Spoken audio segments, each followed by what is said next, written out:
Hey everybody, it's episode 342 today. We are talking X-rays.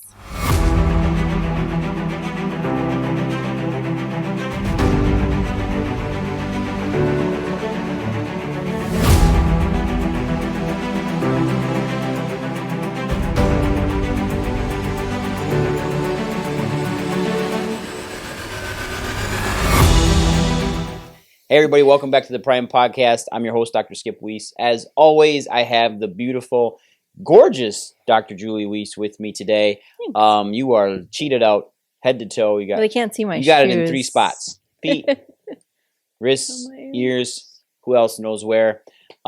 So X-rays today, Dr. Julie. You know, we've been watching Facebook and Instagram, and we've been seeing some different forums out there in different groups of parenting asking about chiropractors and X-rays, and really asking about the importance of them. Can you elaborate? Because you're the one that brought this up to me. Correct. And I understand. I get it. Maybe we waited too long and we feel like we can just pop into some place and get a quick pop, get an adjustment.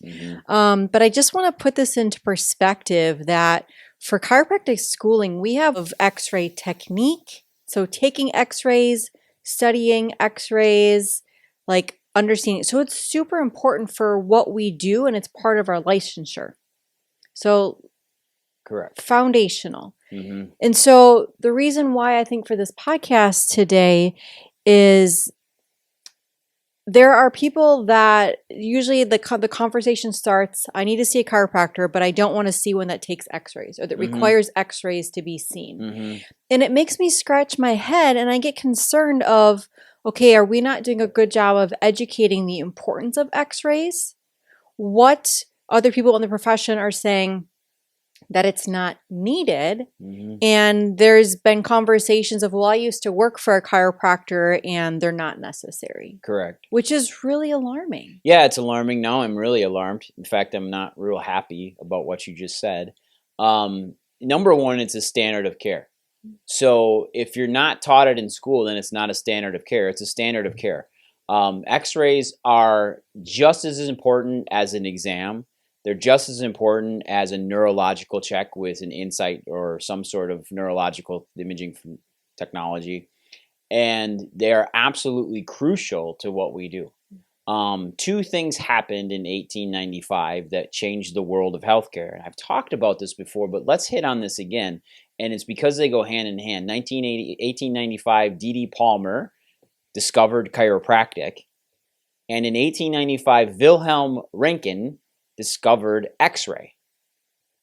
They go hand in hand. There's a reason why God put them on earth at the exact same time. Imaging is 100% important to chiropractic, and it's needed. Now, granted, there are parameters we need to meet to take films.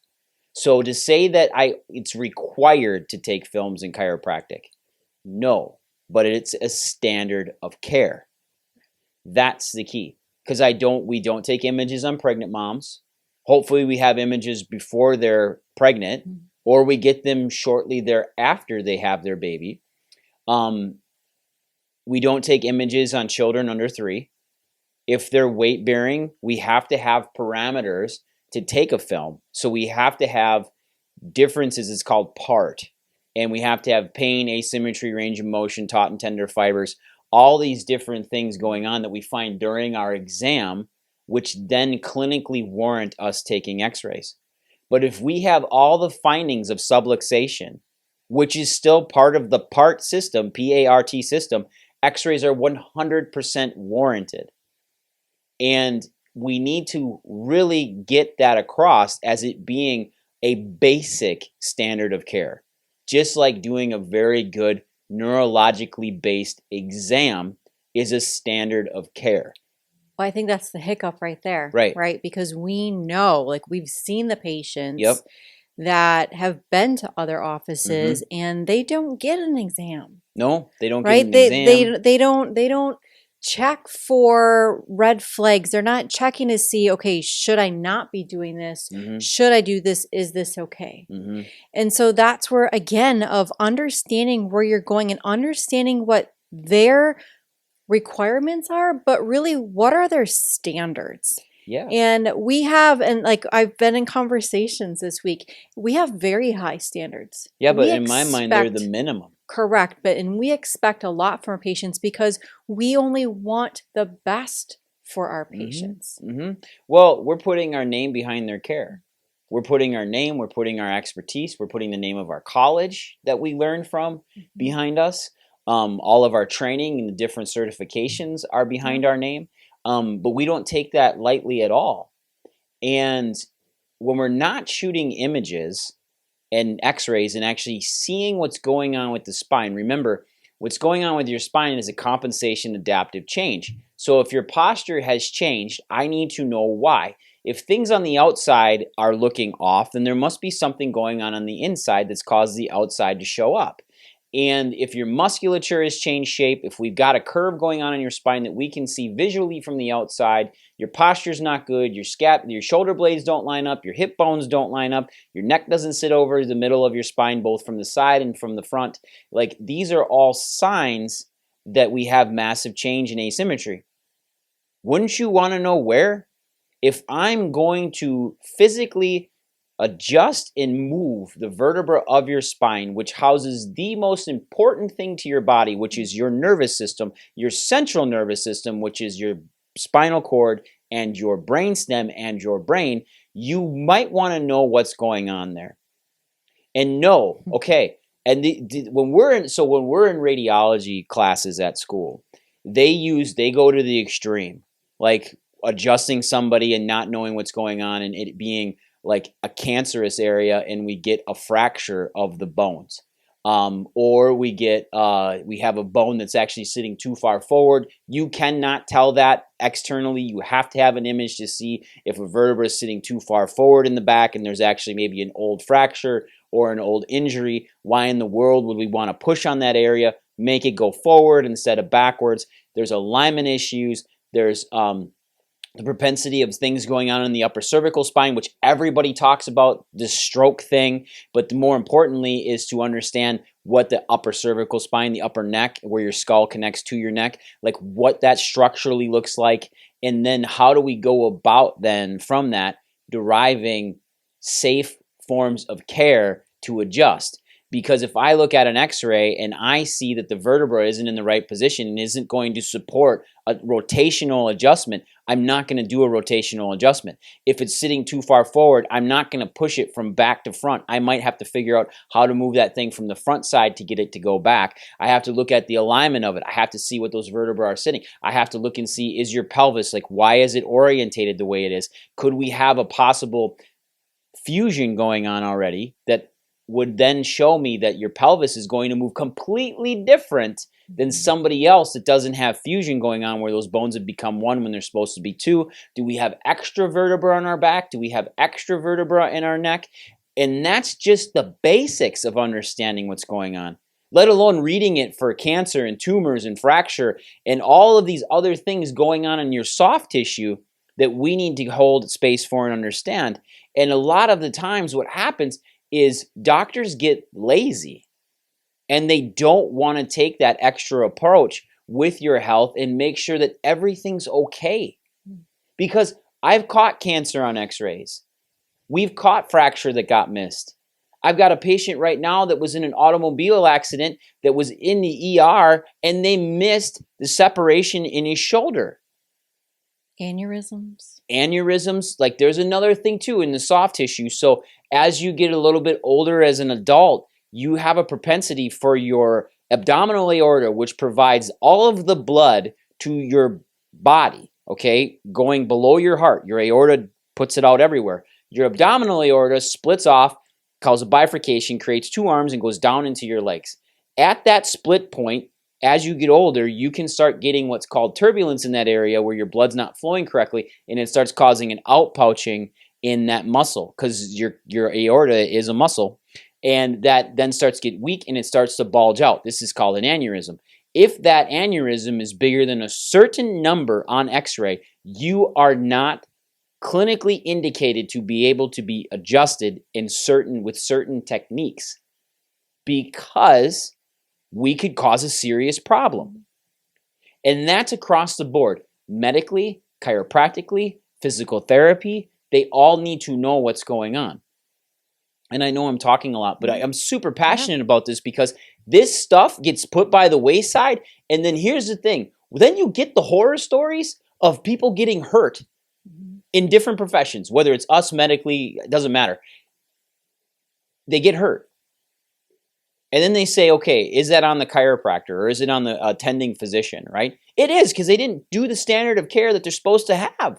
Or even if somebody didn't get hurt, it's I tried chiropractic, or I went to PT, but it didn't do anything. It didn't work for me. Well, did we have the whole pieces of the story to understand what is going on foundationally? And that's where X-ray does play a big part of that, to see, oh, that's why we're not getting better. This is actually what we needed to do instead. Yeah, and I need to put myself on the table here too, because if we've seen moms, like we have patients that are going to listen to this, and some may say, Dr. Skip, you haven't ever taken an X-ray of me. Chances are, if you're a male, that's not true. If you're a female, there's a chance, because you started during your pregnancy, that we actually didn't get time to follow up and take a set of films after you had baby, or you were gone for a while, came back in. Like, there's different things around that. So if that's happened, I do apologize, but it's rare. It's not common. It's not commonplace in our office, but I'll own that. Like, little things do get missed like that. But those X-rays are extremely valuable. And then when we take films, we understand even more what's going on. Case in point, we had a teenager come in and suffering from debilitating migraine headaches. And we took an X-ray of their upper neck and found out that the first vertebra in their neck is actually fused and become part of their skull. It's a congenital abnormality that was there since birth. And the part of their upper neck decided it wanted to become part of the skull instead of it wanting to become its own vertebra. Because of that, they had been seen under different care and had this area adjusted over and over and over again, told that it's never staying in place. They can't understand why. And then we go and take an X-ray, and the reason why it's not staying in place is because it wasn't out of place to begin with, because it's fused to the skull, and that area feels bigger, it feels more pronounced, which then would lead you to believe that that area is not in the right position. And they were told by their chiropractor and by their massage therapist that this upper neck needed to be adjusted when it didn't, and we needed to address it as a whole moving segment instead of two segments. Now, this is all the stuff that chiropractors think about technically all the time. Like, we're not just thumping backs and getting stuff to click and pop into place. Like, I have to physically know the anatomy of every specific vertebra in your spine, because they're all different. None of them are the same.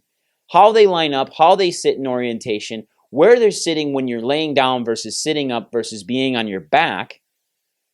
And then I have to adjust you accordingly and actually do it specifically and move one spot. Correct. And not just manipulate the whole damn thing and try and then say, well, I don't know why you didn't get any better because we moved all of them. Well, all of them didn't need to move. Just the one in one specific location, in one specific spot. That the neurology of your body, when I do my checking on you, tells me needs to be moved. And then I let innate take over. And it's at times, it's frustrating.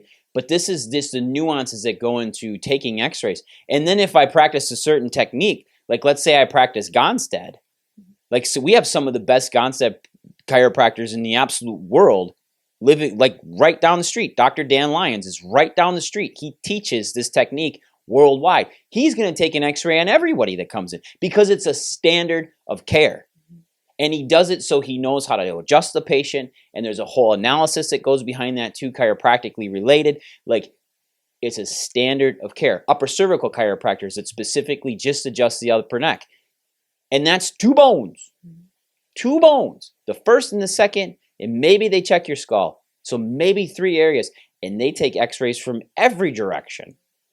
Some of them use cone beam CT, which is advanced imaging of the neck that does a full circle around your head, and it gets a 3D image of your entire neck and spine, so then they can really know exactly what vectors they have to take or what angles to adjust and get a very specific and precise correction.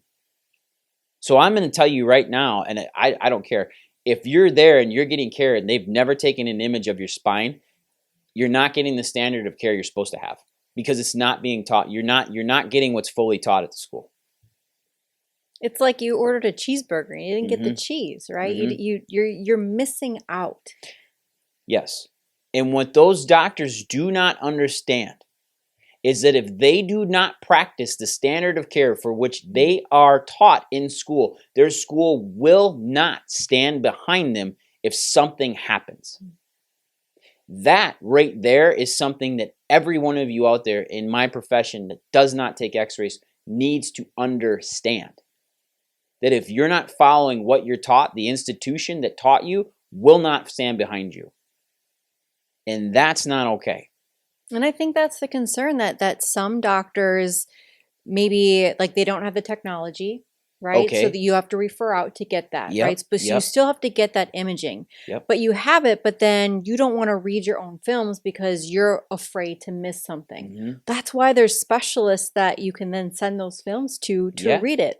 Bottom line is we have this technology. We need to be using this technology to be able to give and to serve our patients in the best manner. And what an amazing way to actually see inside the body. It's incredible. Like we talk about, health is not about how you feel. It's about how you're functioning. And we can only see that when we have those pictures, the inside, that we can see what the foundational aspect of what your body looks like. Yeah, and it's you're getting some radiation exposure, okay? Yeah, but if you travel, everybody travels, everybody flies. You get more radiation on a flight. You do. No, you do. A 2.5 to 3 hour flight will give you the same radiation exposure as a 4 to 6 series film shot at 40 inches, not at 80.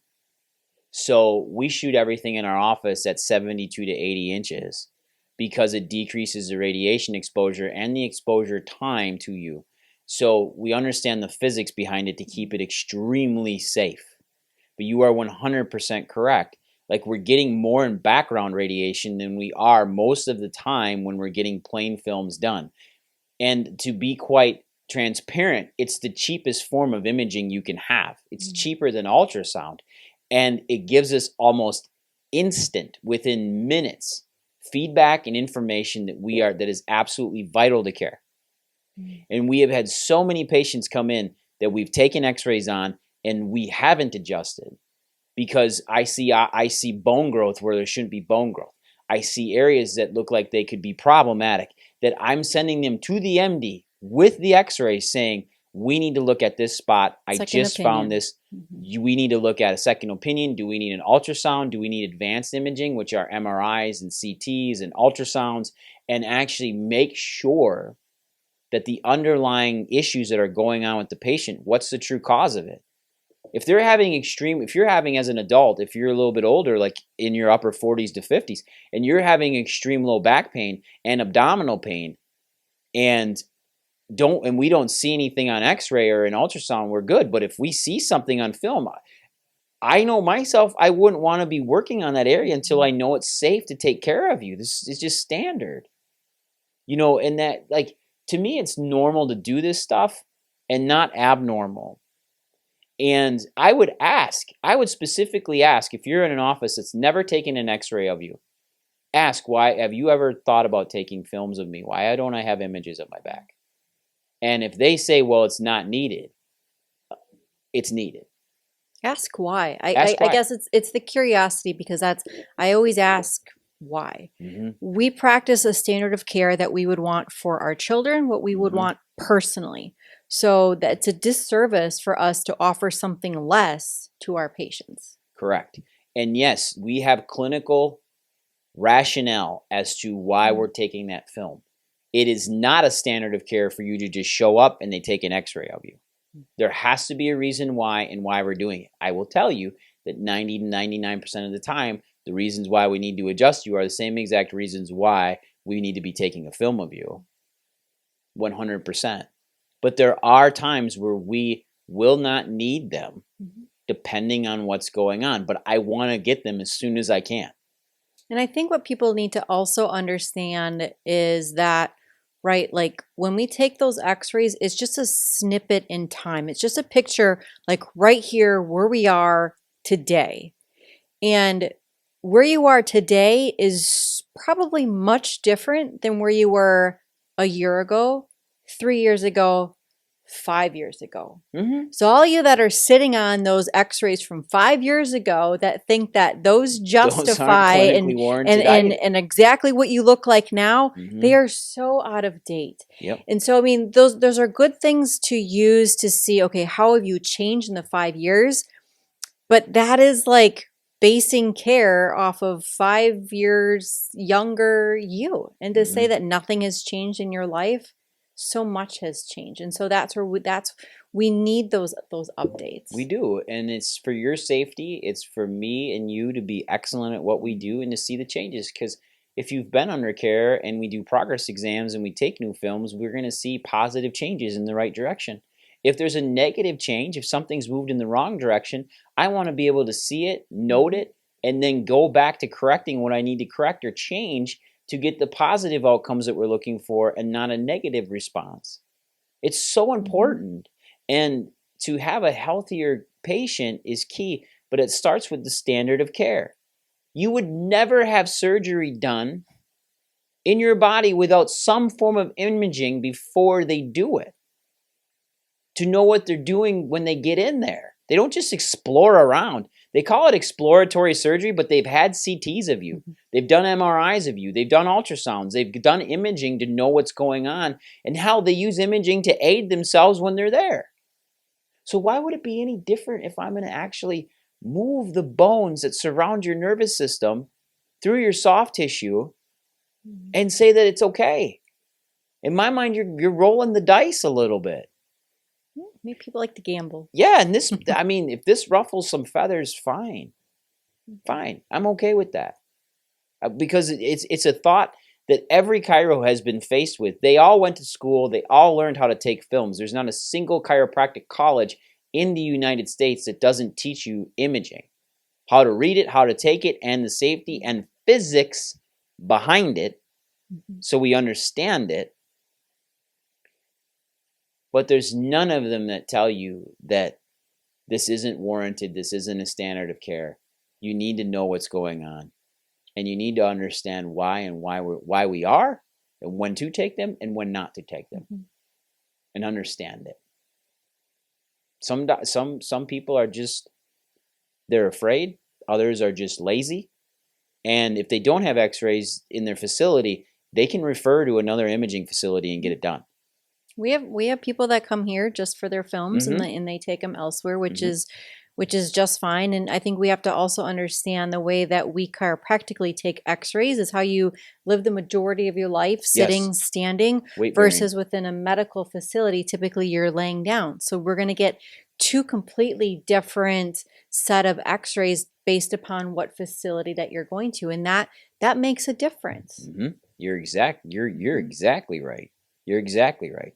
Position is key.